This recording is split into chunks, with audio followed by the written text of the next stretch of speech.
Салам радиосында жаңылыктар.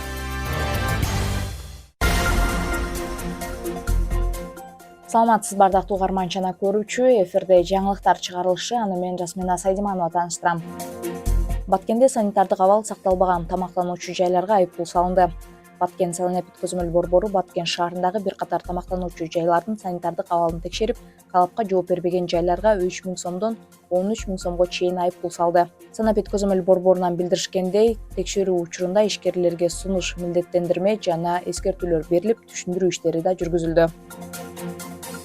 Баткенде жарым жылда 500дөн ашуун ишкерге жеңилдетилген насыя берилди. Бул тууралуу бүгүн 25 июлда Баткен облусунун биринчи жарым жылдын жыйынтыгын чыгарган коллегияда айтылды. Облустук бийликтин маалыматына ылайык, айыл чарбасын каржылоо 12 долбоорун алкаганда облус аймагында 509 ишкерге айыл чарба багыты боюнча 207,6 миллион сомдук жеңилдетилген насыялар берилди.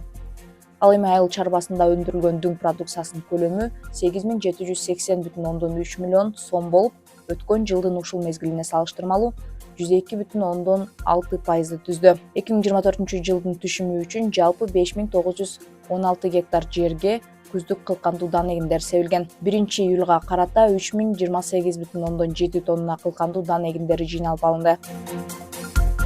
Сүлүктүдө жерин мыйзамсыз кеңейткендерге айыппул салынды. Мамлекеттик курулуш агенттигинин маалыматына караганда, Баткен региондук мамлекеттик архитектура курулуш контролдоо башкармалыгы Сүлүктүү шаарынын Советская, Мамбетов көчөлөрүндөгү жеке үйлөргө пландан тышкары текшерүү жүргүздү. Жыйынтыгында өз билемдик менен жер участкасын мыйзамсыз кеңейткен жарандарга акт түзүлүп, укук бузуулар жөнүндө кодекстин бекитилген жер участогун өзүн билемдик менен кеңейтүү беренесинин негизинде айыппулдар салынды.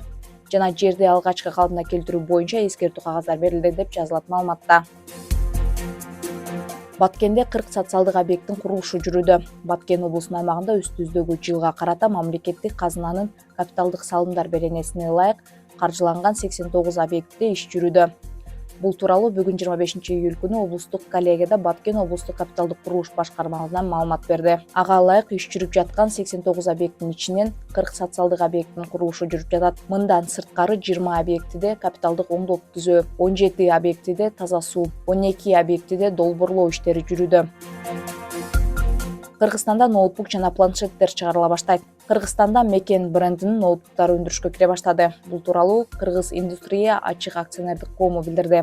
Ишкана буга чейин кытайлык Clovertech Industries компаниясынан компьютерлердин жана электрондук жабдуулардын сыноо үлгүсүн алган. Clovertech Industries дүйнөлүк брендтер үчүн тетиктерди чыгаруу менен белгилүү. Эми кыргызстандыктар үчүн жогорку сапаттагы арзан баадагы ноутбук, хромбук жана планшеттер жеткиликтүү болот. Күндүн маанилүү чыгарылыштары мына ушулар болду. Кийинки эфирден амандашканча саламыңыз түз болсун.